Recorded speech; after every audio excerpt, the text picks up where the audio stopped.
Pastor Mark Biltz here from Shaddai Ministries. Thank you again so much for watching, and make sure to subscribe and share. Also, please like this video, and we would love to hear your comments. Thanks again for watching. Bye-bye. Now, the other thing is this. We can't know literally the day or the hour, and I'm not proclaiming to know, just so someone doesn't take part of what I'm saying and say, he's saying he knows the day and the hour. What I am saying is this, and I have to say what I am saying as well as what I'm not saying. Okay, now, I believe that there are certain seasons that Messiah is going to intersect human history. I just talked about different seasons. I want you to follow this. There is a time of a hunting season for the Messiah. The first time he came, it was Nisan to Sivan, or April to June, Passover to Shavuot. That's when he came. He came, okay, and he dies at Passover. Passover is fulfilled. Unleavened bread is fulfilled. Fruits is fulfilled. Okay, Shavuot or Pentecost is fulfilled. The hunting season for the Messiah was Nisan 1, the beginning of the religious year, which we just experienced. But guess what? His second coming is tied to the 7th month. If you believe the Lord is the same yesterday, today, and forever, if he fulfilled the spring feast to the day of his first coming, he will fulfill the fall feast to the day of his second coming. So let's take a look. What do we have in the season for the Messiah to be looking for him in the 7th month? Oh, wow, 7, that's pretty significant, which is the month of Tishri. What do we have? Rosh Hashanah. I believe is on Rosh Hashanah is when the resurrection of the dead will take place. Now, I don't know what year, but I'm telling you the season, the time for the resurrection of the dead, and those of you who have gotten my book, God's Daytime, or the Feast of the Lord, I prove scripturally how the resurrection of the dead will happen some year on Rosh Hashanah. So every year we look for the resurrection of the dead on Rosh Hashanah. But guess what else? The first year of every 7-year Shemitah cycle is when we watch to see if the tribulation begins. How many of you know the prophet Daniel was Jewish? He wasn't a Christian. He wasn't on a Roman pagan calendar. The whole reason they went into Babylon is because they weren't keeping the Shemitah cycle. That's why they were 70 times 7, okay, 490 years, but they didn't keep it every 7th year, so that's why they spent 70 years in Babylon, because they weren't keeping the Shemitah cycle. We know from Daniel, there's 1 week left, right, of 7 years. That cannot begin any moment. It can't begin any year.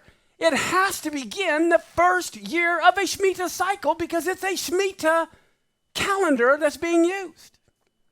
This fall begins a new Shemitah cycle on Rosh Hashanah. So if the tribulation does not start this fall, it can't start for 7 more years. Is everyone following me? When you understand the seasons. So what do we see here? The spring feast had to be fulfilled in order. You can't have Shavuot until he rises from the dead. He can't rise from the dead until he's buried. They're not going to be burying him until he dies. Okay, so they're fulfilled in order. The next feast to be fulfilled is Rosh Hashanah, the Feast of Trumpets, the big blast of the shofar. Okay, and I believe at the first year of a 7-year cycle, this is when the tribulation will begin. Okay, we're going to hear the sound of that shofar some year on Rosh Hashanah, and at that last trump, we will all be resurrected from the dead. I believe Rosh Hashanah is the very day Yeshua is crowned King of Kings and Lord of Lords. Who wants to be there for the coronation ceremony of Yeshua? Party time! Okay, I want to be there for that. Well, guess what? It's going to happen on Rosh Hashanah, and Rosh Hashanah has to be fulfilled before Yom Kippur can be, before Tabernacles can be. And so also, now it may not be the same year, but during this season, we'll see Yom Kippur fulfilled, where Israel will have the blinders removed. They'll understand Yeshua is the Messiah.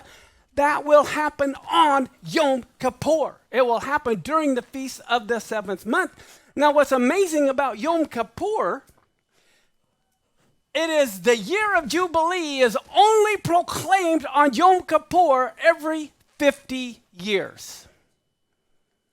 And that is incredible.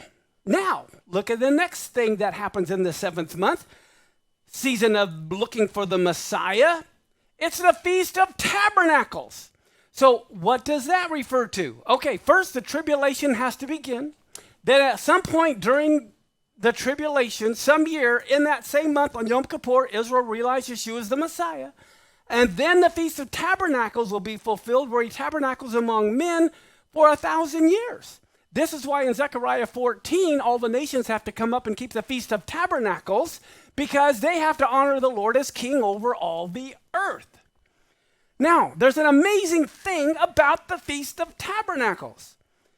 Every 7 years, there is what is called the Hakhel. Look at Deuteronomy 31, 10 through 12. And Moses commanded them, saying, at the end of every 7 years, that's what we're approaching. We're in the 7th year. It ends on Rosh Hashanah, in the solemnity of the year of Elise. And then it says, in the Feast of Tabernacles, when all Israel is come to appear before the Lord their God in the place which he shall choose. Okay, you have to understand, every year, only the men were required to go to Jerusalem. The women were never required to go to Jerusalem for the feast. But they always went because they loved to socialize and party and have a good time. But they weren't required.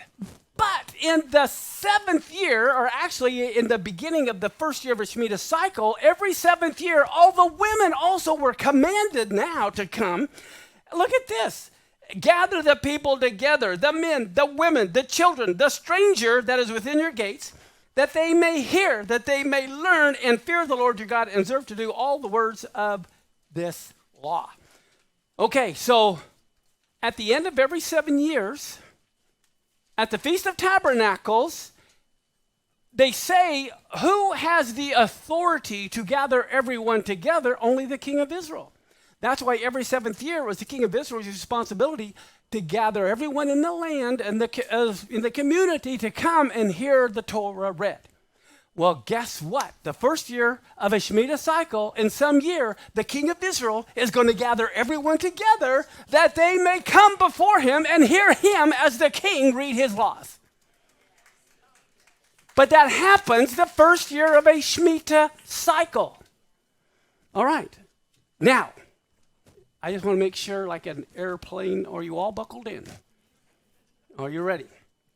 This year, and this year only, in the feast of the 7th month, when these 3 feasts fall, it is the beginning of a Shemitah cycle. It is also the year of Jubilee. So what we find this year is incredible in the sense that this year, being the year of Jubilee, we have everything being fulfilled at once.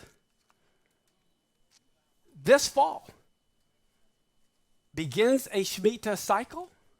This fall is a year of Jubilee. This fall is the date the king of Israel gathers everyone together. This can only happen every 50 years. What are the odds Messiah is going to wait another 50 years? God forbid. He can do whatever he wants. But what are the odds also? What do we see here? Look at this. This coming Tishri. We have the first year of a Shemitah cycle. We have the year of Jubilee. We have the Hakhel. I don't know how many of you have ever been to the slot machines. If you've been to the Vegas airport, they're all over. But what are the odds? Rosh Hashanah is 9/26/22. Sukkot is 10/10 when the Hakhel is read. And what do we see? Let's watch our slot machine. Drum roll. There we go. Look at that. The appointed times. The trumpets, the New Year 7-year cycle, Yom Kippur, year of Jubilee, Tabernacles, the Hakhel. This can only happen this year and won't again for 50 more years. I want you to realize we're like 5 months away from this event.